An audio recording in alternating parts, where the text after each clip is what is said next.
Hello, and welcome to another NABBW Financial Podcast. Tonight, I'm with regular guest Pam Sams to discuss our October topic, 10 Easy Financial Steps. Let's get right down to brass tacks and say that we've all noticed the impact inflation is having on our finances. The February CPI inflation impact report shows that the price for goods and services had increased 7.9% from the same time last year, the highest inflation rate since January 1982. And I think the news that we continue to hear hasn't shown any signs of returning. So American households are definitely feeling the strain of rising prices on their finances.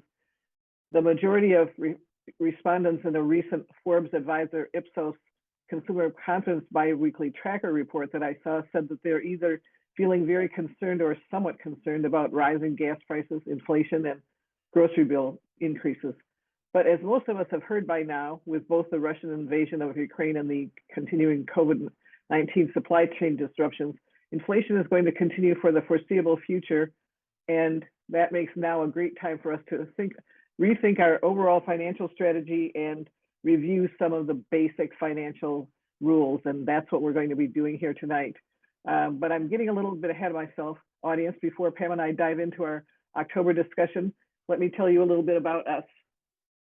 I'm Ann Holmes, your moderator and the Boomer-in-Chief of the National Association of Baby Boomer Women, an organization dedicated to educating and empowering women at midlife and beyond. And with me is Pamela J. Sams, BFA, CRPC, MBA, and trusted advisor to professional women. Pam is a chartered financial retirement, I said that wrong, chartered retirement planning counselor and NABBW's retirement planning associate. An expert in personal finance, Pam is president of Jackson Sams Wealth Strategies in Herndon, Virginia. And together we bring you a monthly discussion of important information related to money and financial planning. Welcome, everyone. We're glad that you've joined us. And now there's just one more thing I need to do before we can launch into tonight's discussion. I'm going to play a quick audio clip. Securities offered through Securities America Incorporated, a registered broker-dealer, member FINRA SIPC. Advisory services offered through Securities America Advisors Incorporated, a SEC-registered investment advisory firm. Pamela Sams, investment advisor representative. Jackson Sams Wealth Strategies, Securities America Incorporated, and all other entities named are separate entities. All right, we're official now. Thanks for joining us again, Pam. Thank you for having me once again. I always enjoy our time together, Ann, and really giving some really good information to our audience out. And October is Financial Planning Month, so I thought it would be good to really pop in and talk a little bit about, like you said, some of the basics and also some tips and things that that people need to be aware of moving forward, as we go towards the end of the year. Excellent. I'm so glad that you decided that. I'd forgotten about October being the official month for this, but thank you, Pam. As I was mentioning a minute ago, we're all finding our money spread thin or thinner than usual these days. I was thinking about, as I was writing my notes for today, I was thinking about the groceries that I bought earlier this week, and I noticed that I'll give you three of my purchases. I go to Walmart for a lot of my groceries, so I had my usual 18, a dozen and a half Walmart brand eggs, and they were now, I happened to look at the receipt, just north of $5 for 18 eggs. And a pound of Land O'Lakes butter was running closer to $6. Well, a 12-ounce bag of Gevalia French roast coffee is almost $15. Now, these are three basic items for my weekly shopping, things that I just buy without thinking. I never look at the price. I just know these are things I want. So, routinely not looking at the price, or I don't even consider an alternative brand. But when I added up what I just spent there on three things, my brain says, oh, you might need to consider, I don't think I can go less than the Walmart eggs, but maybe Land O'Lakes and Gevalia are not going to have to be the kind of butter and coffee that I enjoy. Yeah, exactly. So this is no wonder that a recent New York Times and Momentum survey found 40% of adults saying their families are worse off financially now than prior to the pandemic. So I'm telling our audience here, if your spending allowance isn't lasting as long as it used to, or you're starting to feel jittery about your portfolio investment, you're going to be glad that you're here for this October podcast, as Pam is bringing us 10 easy tips to help us rethink and readjust our financial plan. So I'm happy to get started here, Pam, and your first point is to understand where your money is currently going. Yeah, I think that's the key. You had just mentioned those three key items that you buy at the grocery store, and a lot of times, like you said, you were used to it and you were buying it before, but now it looks quite differently because the prices are. So you need to know exactly where your dollars are going. So taking account of what your expenses are monthly, where what's coming in, of course, in terms of cash flow, but then also what's going out. What are you spending money on?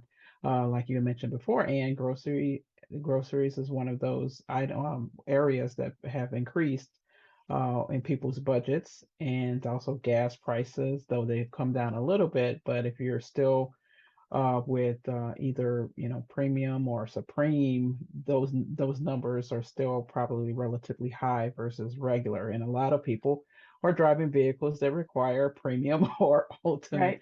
or supreme gas. So in that instance, your gas at the pump has probably not changed much. At least I know in Northern Virginia in the DC area, it's still probably about 4.50 or closer to $5 for premium and also supreme gas. So knowing where your money's going, not just the basics in terms of food and of course gas, maybe for transportation, and rent and mortgage and those sort of things. Really know what's going on with the odds and ends that you buy, because a lot of times those add up as well. I always do a presentation about you know, budgets and things, and we'll talk a little bit about that because we can't ever have a discussion and without talking about that. Mhm. That's But a right. lot of times we have things to creep in our budget that we thought were, inexpensive, but then we add more onto it. For example, subscription services. I'm notorious for that because I love streaming music and all of these things. So I have $5 $6, $7 streaming services, but then those add up over time. So Hmm. I use a really good tool called mint.com, mint.com, and it now you can really program it to show you where your money's going. And it sent me an alert the other day and said, hey, do you know you're spending almost $100 for streaming stuff? And so I was like, oh gosh, I'm not even aware. Right. Between all of the different streaming music and streaming different new movie content and TV things, it can add up over time. So exactly knowing where your money's going with some of these things that creep into your budget that you bought one time, you forgot that it was there, it reoccurs, it's only $5 or $6, but you forget it's there, and you may or you may not be using the resource that you signed up for, but you don't cancel it because it doesn't hurt so bad until it all adds up. Hmm. That's where you start really looking at making some adjustments and some things, especially if you have now increases in your gas prices and increases with your grocery bill. Okay. All right. So you already have said the B word already, Mhm. but point number two is make or retool your budget. Yes. So if you haven't have a budget, I always suggest you have a budget. It doesn't matter how you do it. You can do old fashioned, pen and paper, because I know a lot of people who just do that, write it down, what my monthly bills are and what my income, and then devise a budget that way. There's electronic tools that you can use. I mentioned just mint.com is good. And then some people like to use, spreadsheets, Excel, things like that. But it's really, budgeting as an awareness tool is really understanding kind of what I explained before, where money's going, but it also allows you to set parameters on certain things. So if you know there's categories that you tend to overspend on, the ones that are notorious that I see a lot of times, especially with clients and friends, is people dining out. It's a convenience that we have come accustomed to, and now they're making it even more convenient with DoorDash and a lot of these the food delivery services for us to order food if we are tired and we don't feel like cooking, to order items. And so Hmm. a lot of times dining out or ordering food gets to adds up over time, and so that ends up being um, a budget buster.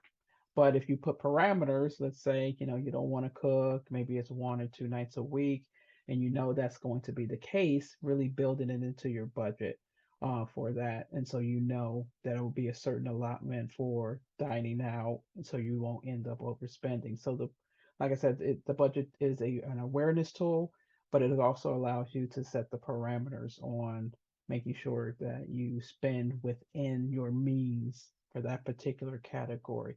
And with the budget tools, if you do it electronically, you're able to kind of see where your money's going. So, back to point one, it gives you nice pie charts, nice bar charts, however you want to view the data, but it'll show you the categories where your money's going on a month-to-month basis. And then from that, you can make a budget or retool the budget based on those categories. So now, and if you're spending now closer to, almost 35 or $40 for 3 items, and it used to be 20, Hmm. there's $20 there that you need to either, accommodate from another category, and, take it from another category so you can continue to buy those particular items, and or like you said, maybe if you're not brand loyal, look Hmm. at some other alternatives at that point Right. in order to, whatever $40 used to cover, but now, well, $20 used to cover, now it's 40, seeing if there's a way to get it back down to close to 20 if you can by substitutions. But I know a lot of people are brand loyal. So if that's the case, then maybe there's another area in your budget you can take the extra money that you're spending now on groceries and or gas to curb and make sure your budget is in alignment with your spending. Hmm. Good point. Yes, and if I think back to when I was first married and still in college, I was very good at stretching my Hmm.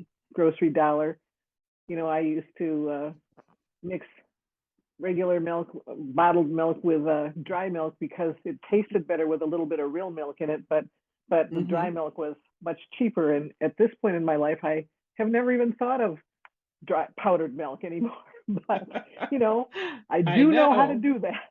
You knew how So to do it. I know. I grew up the same way where right. because it was a lot cheaper. I grew up in a family of 8, so it was a lot cheaper to do that versus that. But we kind of upscale, and of course, we don't want to go backwards on certain things. No.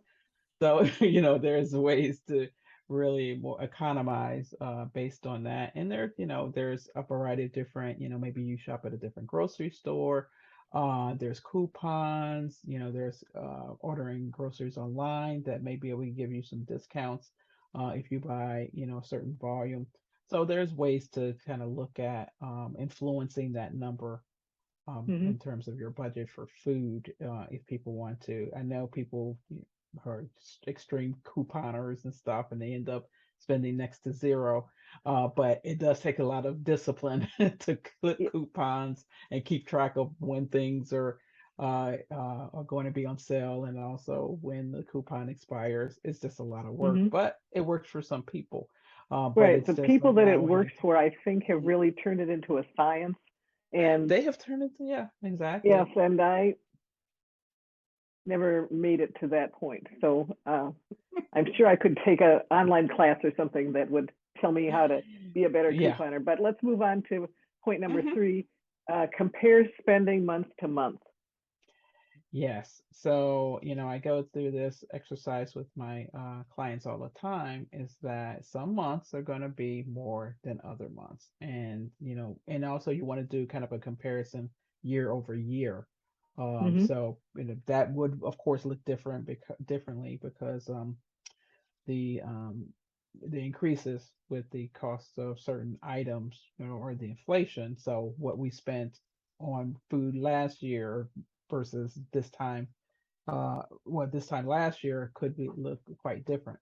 But the comparison is really looking at certain months. So I always tell people summer's usually going to be quite higher because we are vacationing and we're buying extra things, for our pools or swimwear or vacation clothes or whatever the case may be. We tend to spend a little bit more in those summer months.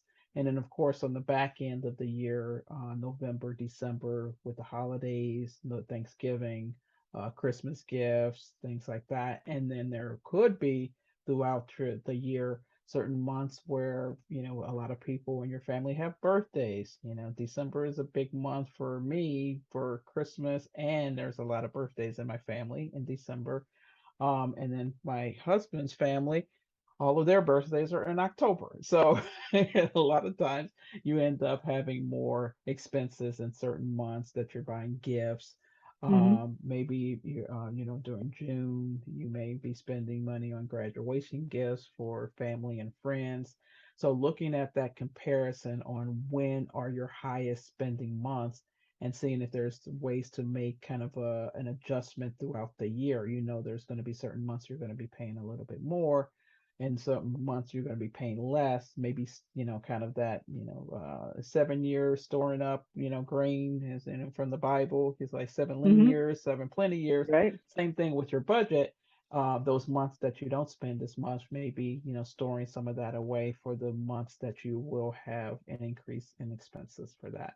But knowing and making that comparison month to month, you'll get a good rhythm and understand where the resources are coming from and how your spending habits occur at certain times of the year by making some Okay. comparisons.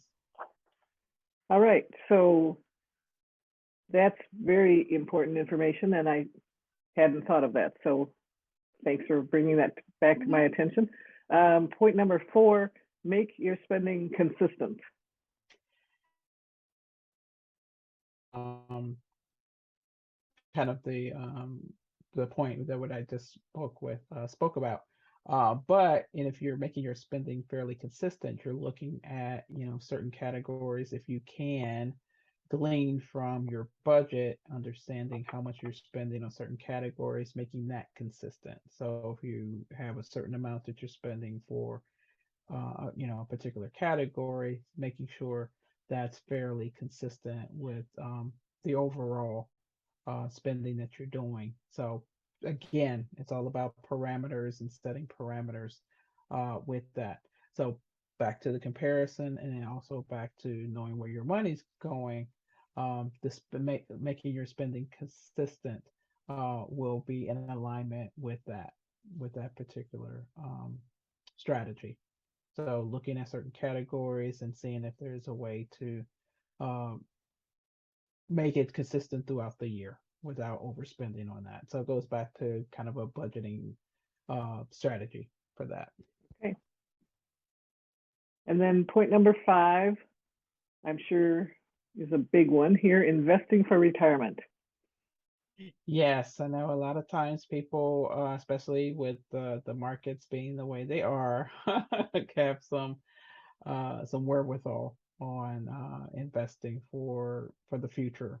Sometimes people want to cut back. Sometimes people want to, not put as much into their plans, but it is imperative to continue to stay the course to invest for your retirement for that. And this, think about it as an opportunity for things to go on sale during this time period when things are volatile. Hmm.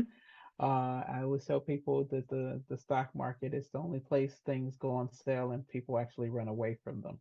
So this is actually the opportunity to increase your contributions if you can. You still have plenty of time between now and the end of the year to see if you can put more into your retirement plan to take advantage um, of putting more dollars in for the contributions.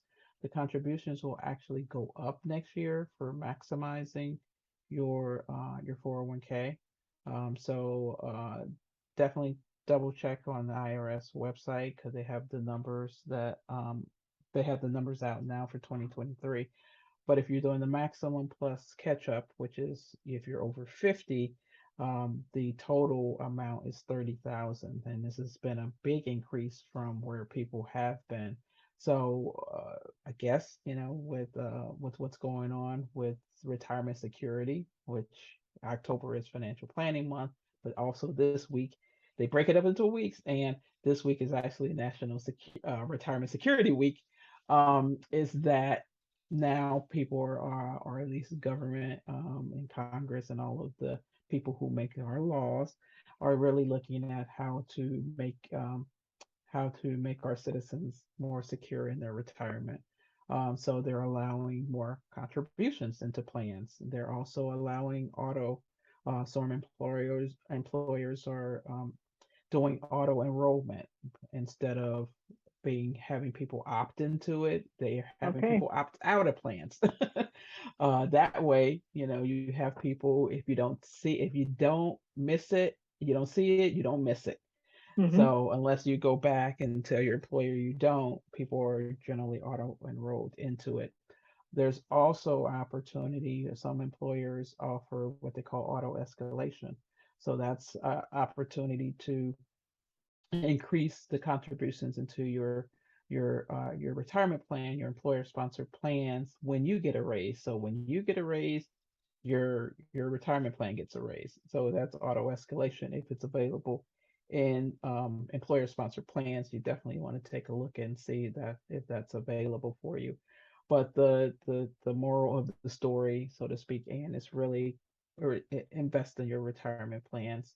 You get tax deferred growth on those, but you also get the opportunity to save for retirement to secure your future.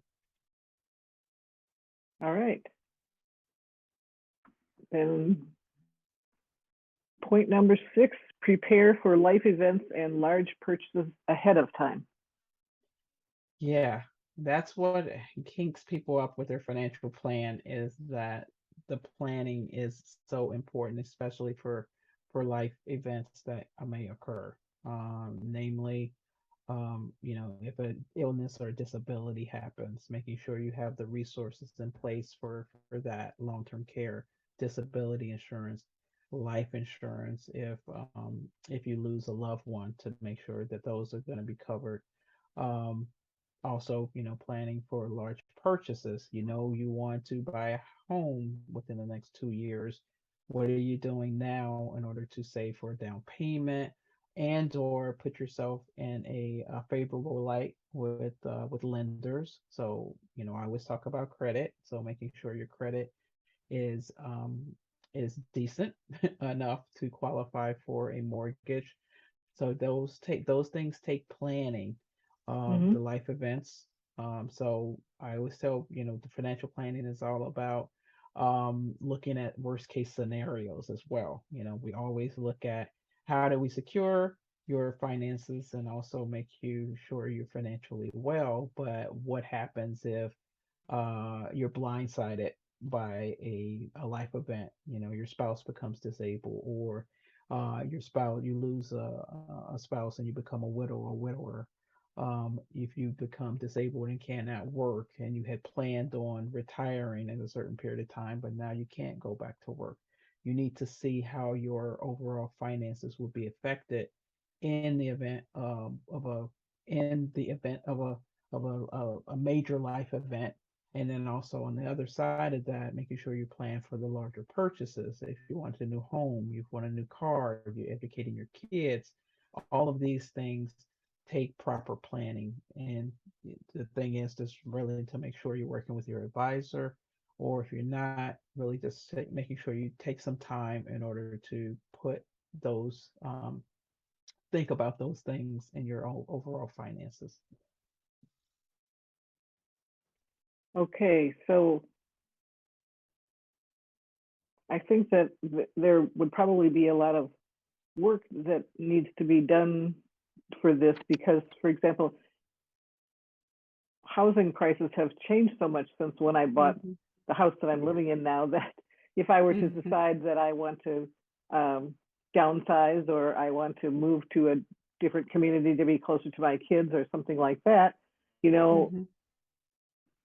I would need to be figuring out what it's likely going to be costing me to purchase, and then am I going to make enough on my sale of my current house to offset that, which I'm not sure that it would. So, Yeah, and that, like you said, it does take some planning. That's why, working with a professional also helps. So you can run different scenarios. Okay, nobody will ever, of course, we were in a low interest rate environment for quite some time. No one ever expected within the next, from going to, almost 3% as an interest rate to almost 7%, 6 or 6.5. So that would definitely affect how much you would need to save up, but also what your mortgage would look like as well. mhm, So that's why, the housing, at least in our area, has cooled off, and I'm sure across the country because of the interest rates have gone up quite a bit with the mortgage. But that's kind of the thing about running kind of a what if scenario. It's like, okay, let's just kind of go for broke and say, okay, what if my mortgage looked like it was 10%? What would I mhm, still be able, would I still be able to afford a mortgage? If I didn't get out of my home how much that I thought I was going to get out, my house value went down, and now my equity is not as much, and my margins are thinner than I thought they would be. What is that going to look like? So it's just really looking at kind of that worst case scenario, what if scenarios, when you start looking at kind of these larger purchases. And then, like I said, mentioned before, really making sure you have the proper risk management programs in place, like your insurances. What happens if your spouse passes away? Do you have proper life insurance? And you still have young children, you still need to educate them, not only covering from final expenses, but also the things that need to happen and within your family to make sure your family is going to be financially well. Same thing with long-term care. We've had this conversation over and over the past months as both of our parents have been through that system, making sure enough people have enough long-term care and know what that looks like. How much is that mhm, going to cost? What the average annual, I'm sorry, what the average national rates are, and then, but also what are they in your area? I had a conversation with you before, with my mother. We were looking at assisted living facilities being, in Missouri, probably about 20,000, I'm sorry, about um 10,000 a month, and that was in Missouri. mhm. So those are things you need to think about, these major life events, and plan accordingly for them. So you're not blindsided when it happens, because it's not a matter of when, I mean, if, it's actually a matter of when it's going to happen, especially with elderly parents, or you becoming disabled, or you also needing a facility. Know what needs to happen. You don't want to leave your family in a lurch trying to figure out how to pay for things for you either. So if you do some proper planning in the beginning, putting some of these things in place with that, you can see what these major life events could look like in your overall financial plan. Okay, good thinking, and thanks for bringing that to the front of our brains. Um, Point number 7 on your list, consider and plan for worst case scenarios. Yep. And that's basically what I just talked about is, what happens, okay, my plan is going well. I'm able to retire at this age, have enough resources, all of those. And then of course something happens, you're blindsided, and then things don't happen the way you planned them to happen for Mhm, those. And so looking at, what happens if I need to go into a facility? What happens if, like I said, a spouse passes away? What happens if, now college is not, running crazy, in terms of uh, percentages increase? College education these days is almost, as much as a house that you would buy for a 4-year education. So you need to look at that, or look at alternatives. So if you don't want to pay for college at that rate, maybe do, in our area, they have 2-year community college and then guaranteed admissions into a 2-year university. So maybe a 2-and-2 program that's available if it's available in your area could save you some money on college educations as well. So thinking about those worst case scenarios in your financial plan will help you at least prepare or be prepared for the things that may occur that you didn't think about. So it's just putting on a different side of your brain. Say, okay, I got this covered, but what if Hmm. this happens? Right. Will I be prepared? Will my financial plan sustain, a big loss? Same thing with, with retirement planning. 2000 was a big hit during the pandemic. People who retired during that year, what if my portfolio goes down 30% or 40%? Am I still going to be okay? If you had thought about kind of worst case scenario before that, at least you would know, if your portfolio was able to weather the storm a little bit, or maybe cut back, maybe put more into cash, if you consider the worst case scenarios on those. So it just, again, just allows you to do proper planning so you won't be blindsided. Very, very true. Reminding me that I was having a discussion with my daughter the other day where she was telling me that she thinks colleges and universities charge too much. And Hmm. I was thinking, well, they do have a lot of fixed costs, especially if Hmm. we're talking about the traditional college that has land and buildings, as well as Hmm. salaries and all of the management staff that it requires to keep a campus going. Um, the only way that I can think that colleges can lower their prices is what you said, going to the more like the community college situation, or Hmm. going to a online college type Hmm. of a situation where a college doesn't have all that overhead cost, because the Hmm. beautiful campuses that people love to go and tour and say, which college would I like to be sitting on the lawn of Hmm. as a student, those there's a huge amount of cost to that I don't Yeah. think we're going to see colleges say, "Oh, sorry, we were charging way too much."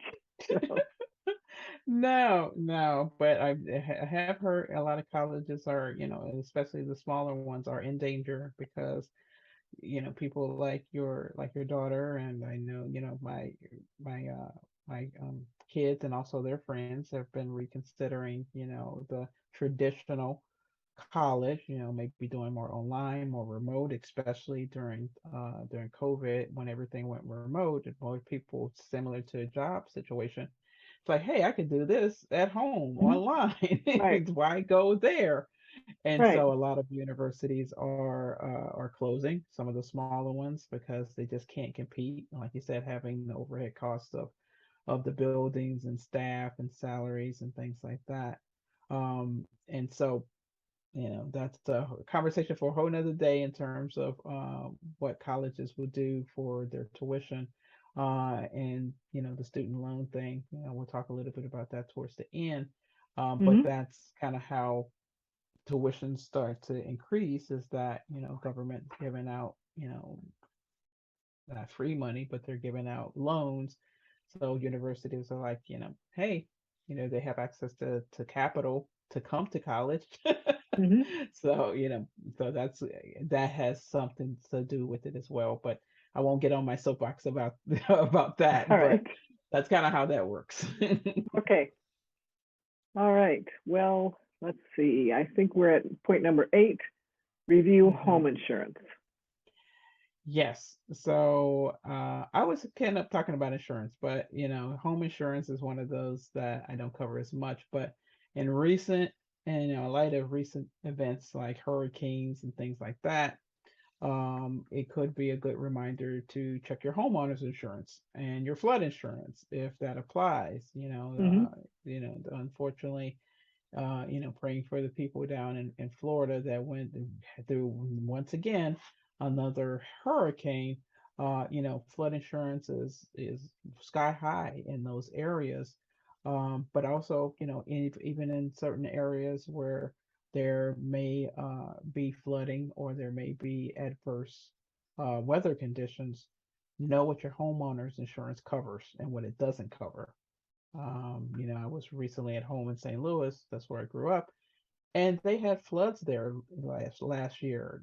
Believe it or not, it's like, in the Midwest, who has Hmm. floods, but that was something that happened. And so were those people covered for those particular things through flood insurance? Because, it doesn't happen as often. So know what's in your homeowner policy, before the next threat pops up in your way. The hurricane season in the Atlantic region runs to about November 30th.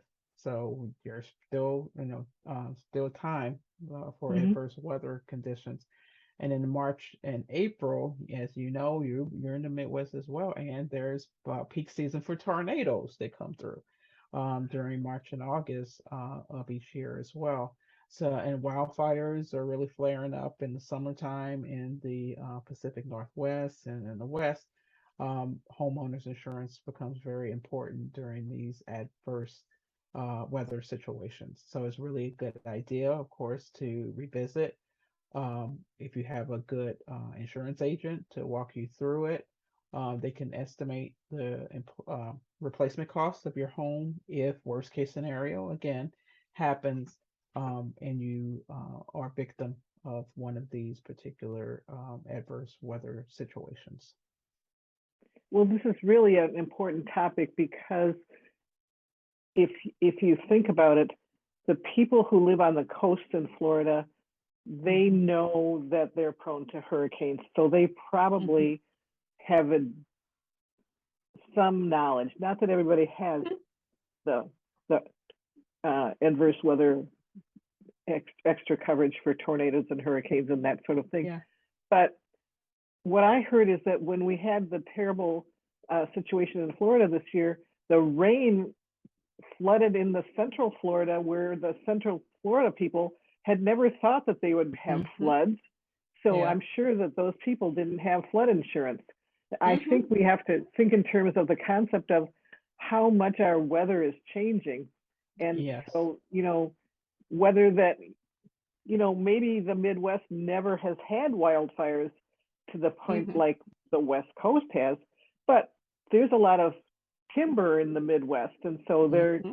there could potentially be, you know, in the right situation, a Hmm. huge fire these days in the Midwest. So it's really hard to know what to plan for, and that's why I think you're saying you need to get with your insurance Hmm. professional who can advise you on that, because I'm not advocating that people go and take out flood insurance in a place that it's never ever going to flood. But Yeah. I was just so shocked a couple of weeks ago when I read about the floods in Central Florida, because I knew those Hmm. people were not ever expecting to have a flood. No, exactly. And like I just explained, in the middle of the country in St. Louis, they had floods. Nobody would have ever expected, Right. you know, in a city like that that would occur. So, that's kind of like I said, that worst case scenario planning. Not to say, like you said,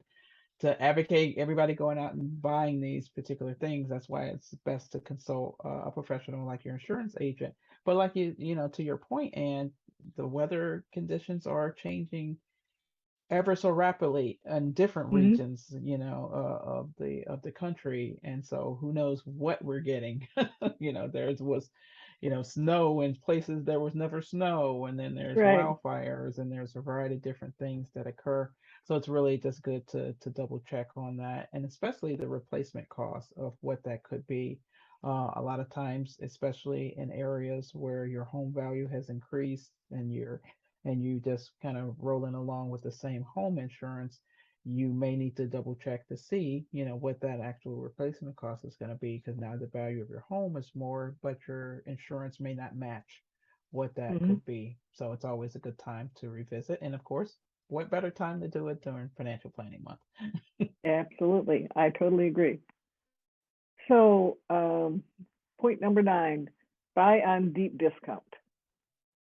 Yeah, people don't give much to buying on the discount, but with the weather cooling down, of course, you may consider doing some work on your house before the temperatures really drop. And if you've been procrastinating on certain things, paint now may be a good time to do it versus kind of in the summer summer or spring months, because everybody's doing home improvement projects there, but it could be a way to get some deep discounts during this time before the temperatures really get cold, to do that. So it could be a great time to buy interior paint, as well.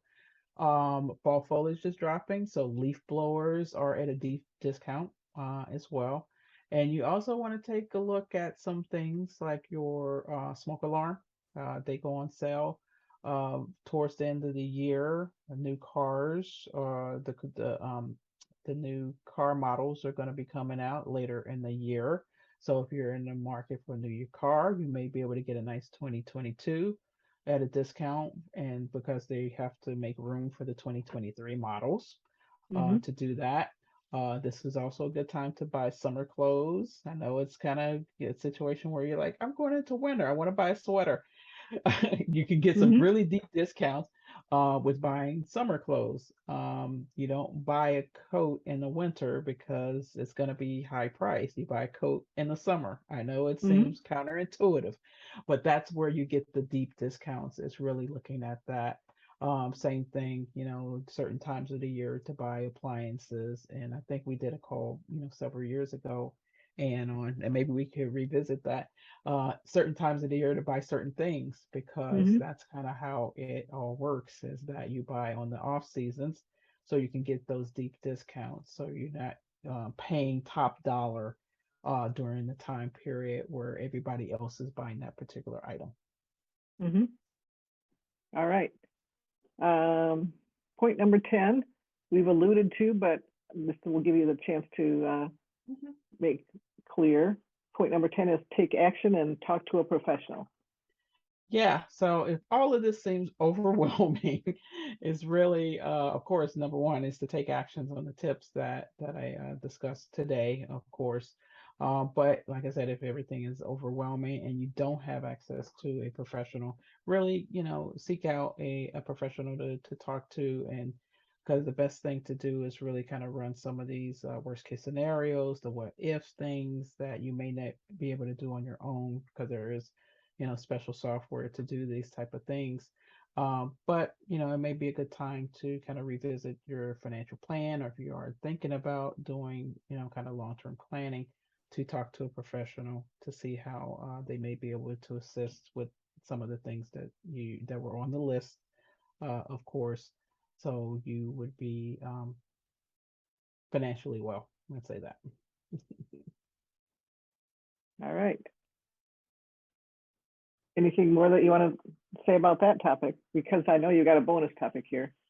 Nope. I think that's it. For that, it's just really, of course, with anything, don't procrastinate, take action. We have this quarter, October, November, December.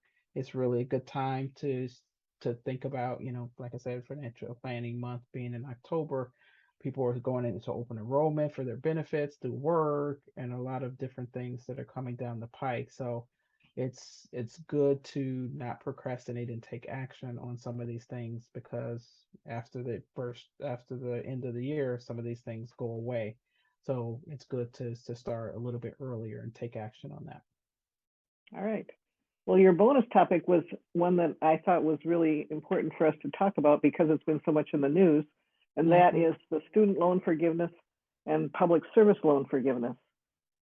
Yeah, and I thought I would talk about that in October, because that's when it became, well, they announced it, of course, but that's the application just became available on the studentaid.gov website for people who could qualify for student loan forgiveness. So it's up to 10,000. If you make, I think it's married filing jointly 125, you do have to definitely check, if you go to studentaid.gov, they will show you all of the criteria. But 10,000 for married filing jointly up to 125. And then if you have any Pell grants that are in there, you may get up to 20,000 of relief for that.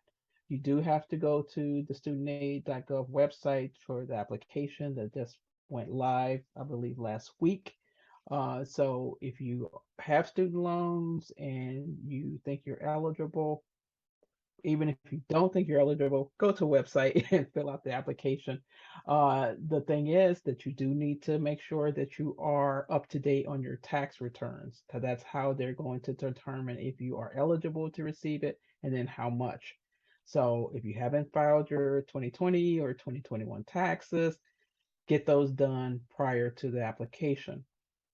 For the student loan forgiveness program, you do have until December 31st of next year to do that. But I've said before, do not procrastinate on these things because they do go away. The other one is the public service loan forgiveness program. So if you work in a public service, so federal government, any government agencies, teachers, things like that, same thing. Mhm. You want to go to studentaid.gov and look up the public service um, loan forgiveness, and it's a whole criteria related to that as well. You're even if you don't think you qualify, you can put your employer's EIN number into the website, and they'll give you a list to see if it pops up. If it pops up, you may be eligible to do that. Now, the deadline for that one is the end of this month, so it is October 31st for the public loan service forgiveness. So if you think you qualify for that, or even if you don't think you qualify for it, go to the website, put in your employer's EIN number. That number can be found on your W-2 from your last year's tax return. When you key in your taxes, all of that information is on your W-2. Put that number in to see if your employer qualifies for the public loan service forgiveness, and then you would follow those particular prompts, and then they'll let your loan servicer know that you're involved with this program, and then how your payments will go moving forward from that. So those are two programs that I really wanted to make sure that I knew people who have student loans. So if because I know a lot of boomers on the call as well, this also accounts for plus loans. So if you have plus loans on behalf of your student, or I'm sorry, on behalf of your child, those qualify as well. So take advantage of doing that. Okay, now I've never had a Pell Grant, so I'm gonna ask maybe a stupid question, but is it hmm possible that you can get both a Pell Grant and a student loan situation, finances? You could do you can get the relief for that, and you can also get the public service loan forgiveness. So you'll get Okay, some taken off that. The student loan forgiveness is more of looking at how to effectively pay down your student loans, not so much money that you're going to give you. The other one is you get 10,000 or you get 20,000 off of that. And then the public loan service forgiveness program is a special way to pay down your loans. And then during this time period, if it was on forbearance, or if you were paying, some of those payments could be credited where they may not have been credited before. So that's why it's best to kind of go through the prompts, and it'll tell you and calculate and work with your loan servicer on calculating what your new payment would be under the public loan service forgiveness program. all right. Well, thank you, Pam. With Mhm. 10 questions and a bonus questions, you've packed in a lot of content and great advice, giving us all plenty of food for thought. Mhm. And I do have a question for you Yeah. that's come in as a result of this.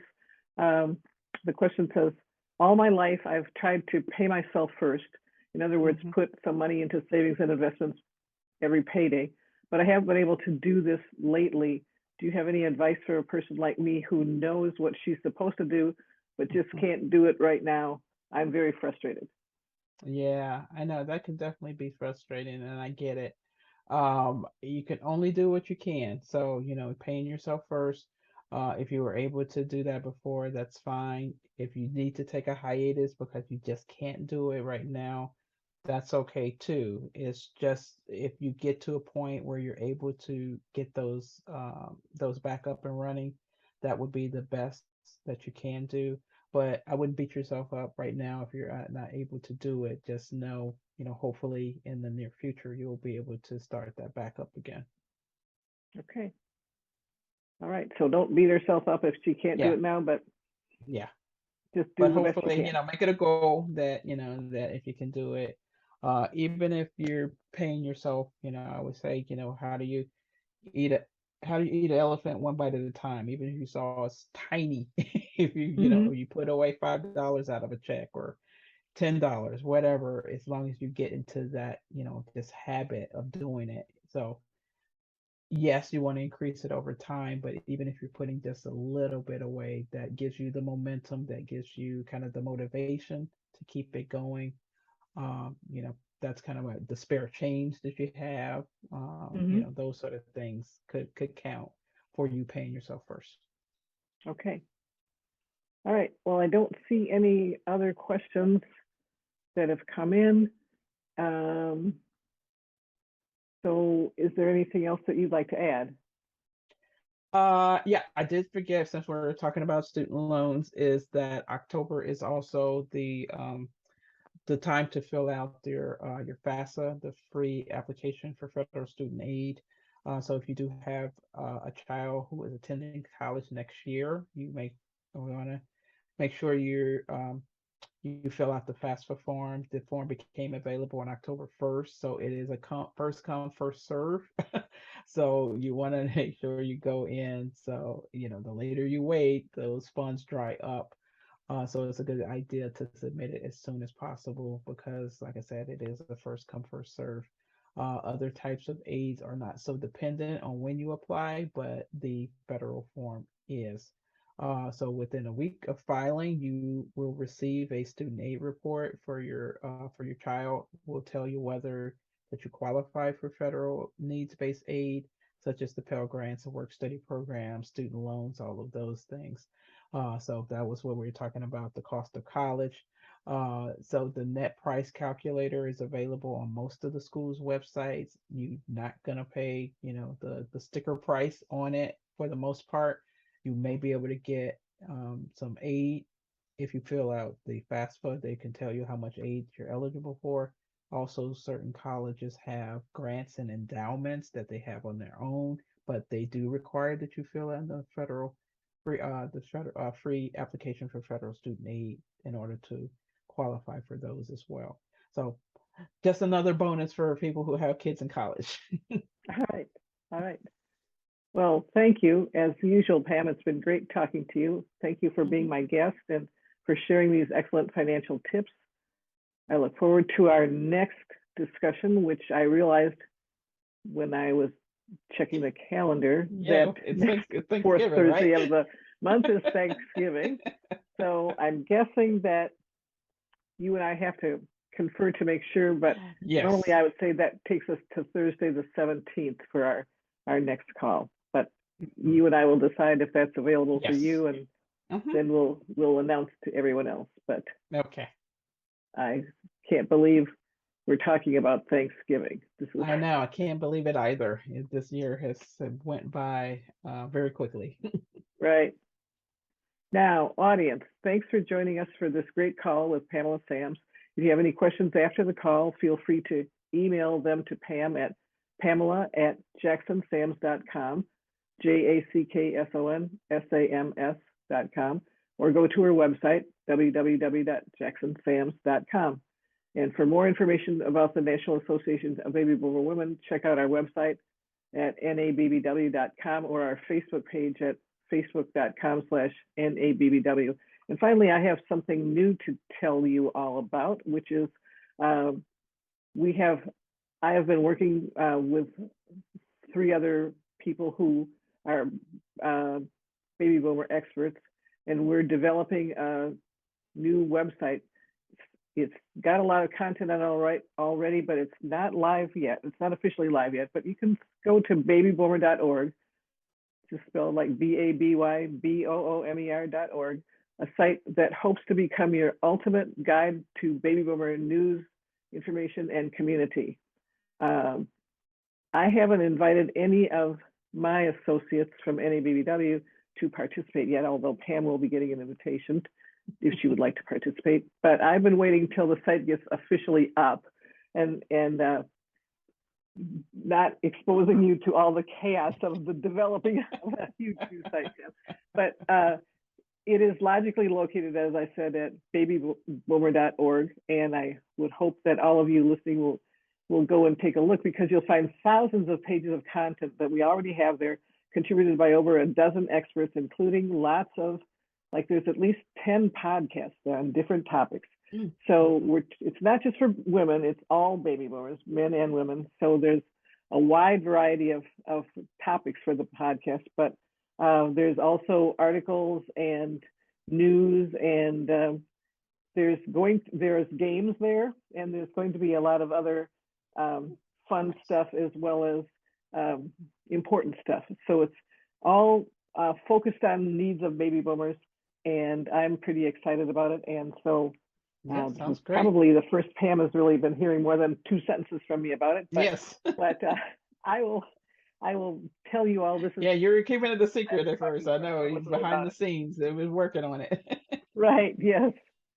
All right. So that's all I have to say for now. So thank you, Pam, and thank you, audience, for joining us tonight. And I hope you enjoyed learning these new reviews of ways that are solid information that can help us to deal with the situation that's going on right now with inflation. So thanks so much, Pam, for bringing this to us. And I'm going to say good night. Okay. Good night. Thank you. Good night.